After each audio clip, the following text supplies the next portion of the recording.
নমস্কার বন্ধুরা, welcome to my YouTube channel Mina kitchen blog. Mina kitchen ব্লগে তোমাদের সবাইকে স্বাগত। আজকে বন্ধুরা তোমাদের জন্য একটা আমি রেসিপি শেয়ার করছি। এই দেখো, এটা হচ্ছে আলুর চপ, দুর্দান্ত স্বাদের। তোমরা যারা বিকেলবেলা বেশি যারা মুড়ি খেতে পছন্দ করো, ঝটপট করে বানিয়ে নাও এই রেসিপিটা আর মুড়ি দিয়ে পরিবেশন করো। তাহলে চলো বন্ধুরা, তোমরা দেখতে থাকো। সবার প্রথমে আমি দেখো বন্ধুরা, ওভেনে একটা পাত্র বসিয়ে দিয়েছি। পাত্রটা গরম হয়ে যাওয়ার পরে এখানে আমি গোটা জিরে, শুকনো লঙ্কা, তেজপাতা, গোলমরিচ আর গোটা গরম মশলা দিয়ে দিলাম।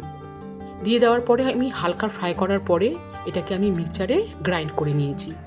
দেখো, একটা আমি মশলা এখানে বানিয়ে নিলাম। এরপরে আর একটা পাত্র নিয়েছি বন্ধুরা। এখানে দেখো, এই পাত্রে আমি এখন 2 থেকে 3 চামচের মতো বেসন দিয়ে দিলাম। এখানে আমি একটা ব্যাটার তৈরি করব। দেখো, বেসন দেওয়ার পরে এখানে আমি দিয়ে দিচ্ছি 2 চামচ ময়দা। তোমরা যদি ময়দা না চাও কর্নফ্লাওয়ারও দিতে পারো বা আতপ চালের গুঁড়ো দিতে পারো। এরপরে আমি হলুদ গুঁড়ো দিলাম, দিয়ে দিচ্ছি লঙ্কার গুঁড়ো। লঙ্কার গুঁড়ো দেওয়ার পরে এরপরে আমি দিয়ে দিচ্ছি স্বাদ অনুযায়ী লবণ। লবণ দেওয়ার পরে এরপরে আমি এখন পরিমাণ মতো জল দিচ্ছি, আগে থেকে বেশি জল দিব না। জল দেওয়ার পরে এরপরে আমি দেখো বন্ধুরা, বেসনের এরকম একটা ব্যাটার তৈরি করে নিলাম। বেশ পাতলাও হবে না, আবার ঘনও হবে না। এবারে আমি ব্যাটারটাকে দেখো বন্ধুরা কিছুক্ষণ রেস্টে রেখে দিলাম, ঢাকা দিয়ে রেখে দিয়েছি। এরপরে দেখো বন্ধুরা, আমি আগে থেকে 2টো বড় সাইজের আলু সেদ্ধ করে রেখেছিলাম। এই আলুগুলোকে এখন আমি হাত দিয়ে ভালো করে মেখে নিব। আলুগুলোকে ভালো করে মেখে নেওয়ার পর সাইড করে রেখে দিলাম। এরপরে দেখো বন্ধুরা, আমি আবারও ওভেনে একটা কড়াই বসিয়ে দিলাম। কড়াই গরম হয়ে যাওয়ার পরে এখানে আমি সরিষার তেল দিয়েছি। তেল গরম হয়ে যাওয়ার পরে আমি 1 চামচ হিং দিলাম, দিয়ে দিচ্ছি থেতো করা আদা। এরপরে দিয়ে দিচ্ছি লঙ্কা, কাঁচা লঙ্কা কুচি দিয়ে দিলাম। কাঁচা লঙ্কা কুচি দিয়ে আমি নাড়িয়ে নিচ্ছি যাতে হিঙের পোড়া ভাবটা না থাকে। এরপরে আমি দিয়ে দিচ্ছি লবণ, হলুদ দিচ্ছি, সামান্য একটুখানি লঙ্কার গুঁড়ো দিচ্ছি। এবারও আমি এখন ভালো করে নাড়িয়ে নিব। নাড়ানোর পর এখন আমি দিয়ে দিচ্ছি চিনি।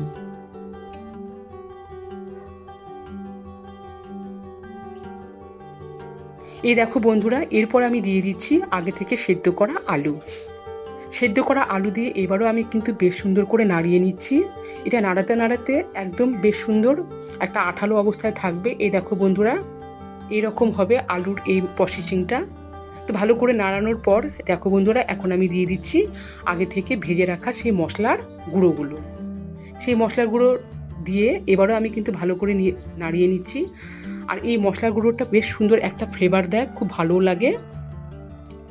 এরপরে দেখো বন্ধুরা, আমি নাড়ানোর পর ধনেপাতা কুচি দিচ্ছি। এখানে ধনেপাতা কুচি দিয়ে আমি আবারও ভালো করে নাড়িয়ে নিলাম। এরপরে দেখো বন্ধুরা, এখানে আমি গোটা ধনিয়ার গুঁড়ো দিলাম, যেটা আমি আগে থেকে ভেজে রেখেছিলাম। এই গোটা ধনিয়ার গুঁড়োটা দিয়েও আবারও আমি নাড়িয়ে নিচ্ছি।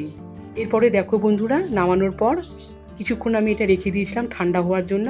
আর আলুর সেদ্ধর অবস্থাটা ঠিক এই রকম হবে। এরপরে আমি দেখো বন্ধুরা, এখানে আমি যে বেসনের ডোটা আমি বানিয়ে রেখেছিলাম, এখন আমি এতে দিয়ে দিলাম বেকিং সোডা। বেকিং সোডা দিয়ে এটাকে আমি আরও ভালো করে নাড়িয়ে নিলাম।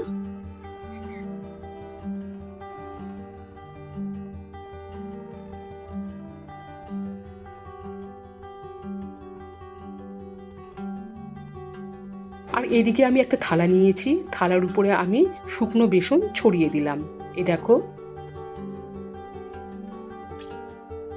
এই শুকনো বেসনের উপরে আমি এখন দেখো বন্ধুরা, যে আলু মাখাটা ছিল, আলুর পুরটা আমি এইভাবে 2 হাত দিয়ে ভালো করে চেপে এরকম একটা সাইজ করে নিয়েছি।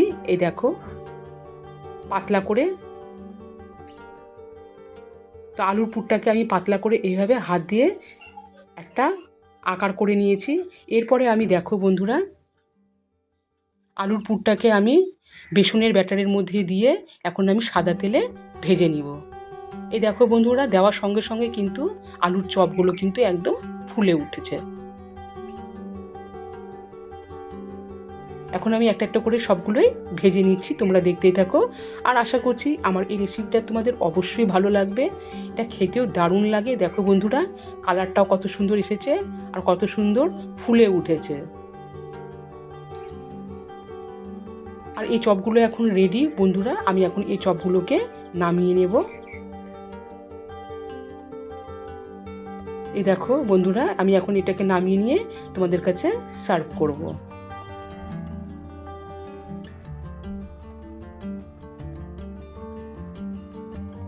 সো গাইস, এই দেখো আলু চপগুলো রেডি। আর আমি কিন্তু মুড়ি আর কাঁচা লঙ্কা নিয়ে বসে পড়লাম খেতে।